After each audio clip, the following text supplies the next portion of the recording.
Halo semuanya, kembali lagi di channel tutorial sederhana. Nah, di kesempatan kali ini saya tidak akan membuatkan tutorial ya, tapi pada saat ini saya akan bahas tentang COD ya. Karena di video-video sebelumnya masih banyak yang bertanya tentang COD, masih banyak yang ngotot pengen buka paket sebelum bayar ya. Di sini saya akan bahas kenapa paketan COD tidak boleh dibuka paketnya sebelum dibayar ya. Tapi sebelum ke pokok pembahasannya, buat teman-teman yang baru pertama nonton di channel ini, teman-teman bisa scroll ke bawah, lalu klik subscribe dan aktifkan juga notifikasi loncengnya ya. Agar apa? Agar nanti setiap ada updatean video terbaru di channel ini, teman-teman yang pertama dapat notifikasinya. Oke, sekarang kita lanjut ke pokok pembahasannya, yaitu kenapa paketan COD tidak boleh dibuka sebelum dibayar ya. Nah, jawabannya karena pada dasarnya semua marketplace itu ingin melindungi penjualnya ya dari, mohon maaf ya, oknum-oknum pembeli yang nakal yang hanya iseng membeli produk tapi nggak mau bayar, dan juga dari pembeli yang, mohon maaf juga ya, yang malas membaca ataupun tidak tahu ya bahwasannya para penjual banyak melakukan trik marketing, yaitu untuk mengundang teman-teman ataupun para calon pembeli mengklik iklan produknya ya.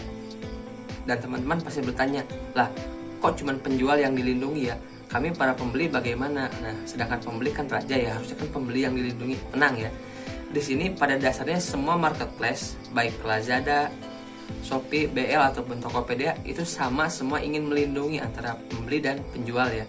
Jadi pada dasarnya semua pihak tetap dilindungi ya. Jadi pada dasarnya metode yang ada saat ini adalah itu yang terbaik untuk kedua belah pihak ya. Nah, buat teman-teman yang masih bertanya, lah kok bisa gitu, kan kita pembeli nggak bisa buka dulu. Tenang, nanti saya jelaskan di akhir video ya. Dan sekarang kita lanjut ke pokok bahasan yang awal, yaitu kenapa paketan COD nggak boleh dibuka ya. Karena yang tadi itu dia, bahwasannya si marketplace ingin melindungi penjualnya dari oknum-oknum pembeli yang nakal dan orang-orang yang, mohon maaf juga, yang belum paham aturan COD ya. Nah, sebagai contoh di sini ya. Nah, dikarenakan di dunia marketplace itu kan jutaan orang yang berjualan dan bersaingan. Nah, maka dari itu para pedagang melakukan trik marketing dengan cara membuat orang itu melihatnya tertarik untuk mengklik produknya ya, dengan cara menambahkan ataupun menjual dalam satu iklan itu bisa berbagai macam produk ya, ataupun berbagai macam variasinya seperti ini. Nah, teman-teman bisa lihat ya, di sini kan tampilannya kasur rantai ataupun kasur surpet dengan harga 35.000 dan ongkirnya murah banget ya. Nah, siapa sih yang nggak tergiur ya dengan harga segitu mendapatkan produk yang aslinya ini mahal banget ya. Nah, tapi tunggu dulu ya, ini hanya jebakan buat teman-teman untuk mengklik iklannya ya. Jadi kita sebagai pembeli harus bijak ya. Nah, di sini bisa kita lihat saat kita klik beli sekarang, tampilannya berubah ya. Di sini ada 5 produk ya. Intinya ada 5 variasi dengan berbagai harga. Nah, ini kan tampilan yang pertama 35.000 ya. Kita lihat di sini yang 35.000 adalah sofa bayi ya, bukan yang kasur yang tadi di awal. Jadi sebenarnya itu hanya trik lama ya untuk mengajak teman-teman untuk mengklik produknya. Sedangkan untuk kasur lantainya sendiri ini harganya 135.000 ya. Nah, jadi bayangkan ya, jika seandainya paketan COD boleh dibuka terlebih dahulu sebelum dibayar, dan banyak orang yang nggak tahu bahwasannya si penjual melakukan cara ini, banyak yang kejebak ataupun yang dengan tidak sengaja mengklik ataupun main klik beli, lalu pas datang ke rumah paketannya dibuka karena emang aturannya dibolehkan ya.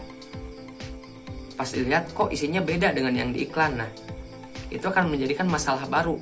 Si paket dikembalikan ke kurir, bisa jadi sambil marah-marah ke kurirnya, padahal kurir cuman jasanya hanya mengantar paket ya. Lalu paket dikembalikan ke penjual. Nah, bayangkan jika 1.000 orang melakukan hal yang sama, otomatis kan penjual yang dirugikan. Karena banyak pembeli yang tidak tahu dan merasa tertipu, padahal dianya sendiri yang mengklik beli produk tersebut. Sedangkan di iklan tersebut si penjual telah mencantumkan berbagai produk dengan berbagai harga pula gitu. Jadi intinya teman-teman sebagai pembeli ataupun calon pembeli, bijaklah dalam berbelanja online gitu ya. Intinya kalau belum terbiasa, teman-teman pelajari dulu bagaimana aturannya ataupun bertanya kepada orang yang sudah terbiasa belanja online gitu ya. Jadi jangan asal wah ini harganya murah, kelihatannya doang murah, padahal yang murah bukan produk yang tampil di layar pertama gitu. Belum lagi dari pembeli-pembeli yang mohon maaf yang nakal, yang iseng hanya beli, nantinya juga buka paket nggak mau balikin lagi. Nah itu kan bisa merugikan juga ke penjualnya gitu. Nah nanti kan pasti timbul ya pertanyaan, lah kalau kita benar-benar tertipu bagaimana? Nah di sini saya akan berikan tipsnya ya. Jika kita berbelanja ataupun beli produk di online, baik itu di Lazada, Shopee dan lain sebagainya, perhatikan beberapa hal ya. Yang pertama, rating produk itu sangat penting ya. Rating produknya bintang berapa gitu, 1, 2, 3, 4 ataupun 5 ya. Makin tinggi ratingnya itu biasanya produknya akan semakin bagus ya. Yang kedua, rating toko. Nah untuk rating toko bisa dilihat ya di halaman tokonya, biasanya ada. Jika rating tokonya positif berarti pelayanannya bagus. Jika ada kendala biasanya dia mudah lah diajak komunikasinya, diajak berdiskusinya gitu. Yang ketiga, ulasan produk. Nah, selain rating kan rating itu bintang ya. Kalau ulasan itu apa yang ditulis oleh pembeli sebelumnya gitu. Biasanya kan orang-orang yang udah beli bisa menulis ulasan ya. Di situ dijelaskan bagaimana pengalaman mereka membeli produk tersebut, apakah bagus, apakah buruk, apakah ada kesalahan dalam pengiriman dan sebagainya ya. Dan ini yang paling penting ya, yang keempat, yaitu harga yang masuk akal ya. Karena pada dasarnya nggak ada harga yang murah banget. Jadi kalau semuanya harga normalnya 1 juta ya, kalau ada iklan harganya cuma 500.000 berarti itu bohong ya, bukan itu produk yang dijual. Bisa aja itu penipuan ataupun trik marketing seperti yang tadi ya. Jadi kita sebagai pembeli haruslah bijak dalam melakukan sesuatu yang belum tentu ya. Dan jika semua hal sudah diperhatikan tapi kita masih tertipu, nah di sini saya akan memberikan tipsnya ya. Jadi setiap teman-teman terima paket, teman-teman wajib divideokan saat unboxingnya, seperti yang unboxing handphone gitulah ya, yang YouTuber ternama gitu. Ya divideokan dari awal paket masih utuh, kemasan paketnya divideokan dengan seksama, di unboxing secara pelan-pelan. Dan ingat ya, tanpa jeda ya, jangan dijeda agar nantinya tidak terlihat video itu editan. Jadi di video secara full tanpa jeda sampai terbuka sepenuhnya ya, paketnya bagus atau tidak gitu, sesuai yang teman-teman beli ataupun tidak. Nah jika tidak, contoh teman-teman beli handphone tapi yang dikirim casing, nah itu bisa dikembalikan lagi ya, tenang, tapi bukan dikembalikan ke kurir yang mengantar ke tempat teman-teman ya.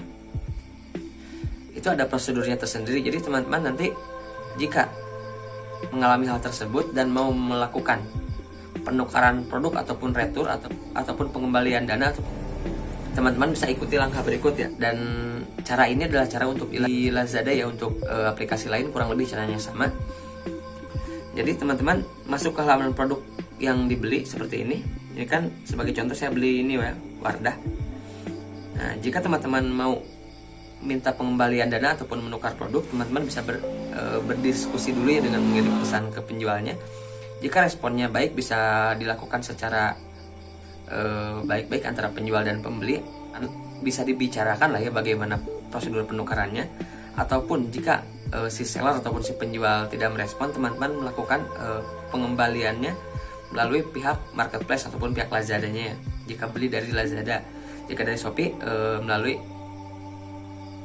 pengembalian dari Shopee-nya itu ada ya. Nah, untuk di Lazada sendiri teman-teman masuk ke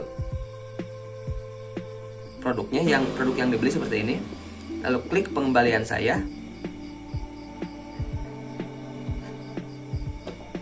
Nah, lalu di sini teman-teman kan akan dihadapkan dengan dua pilihan, yaitu pengembalian produk ataupun saya tidak menerima produk. Nah, jika kendalanya mau pengembalian produk ataupun pengembalian dana, teman-teman tinggal klik pengembalian produk. Lalu di sini teman-teman bisa pilih produknya, lalu pilih alasan pengembalian produknya. Di sini ada banyak ya alasannya, sesuai yang teman-teman alami ya. Kalau produknya rusak, pilih produk rusak, ataupun penjual salah kirim, pilih penjual salah kirim. Lalu tulis komentar teman-teman ataupun keterangannya sesuai yang teman-teman alami. Lalu jangan lupa cantumkan juga beberapa foto ataupun video hasil unboxing tadi yang di awal ya. Pilih ekspedisi pengirimannya ya. Di sini ada 2, yaitu JNT dan JNE.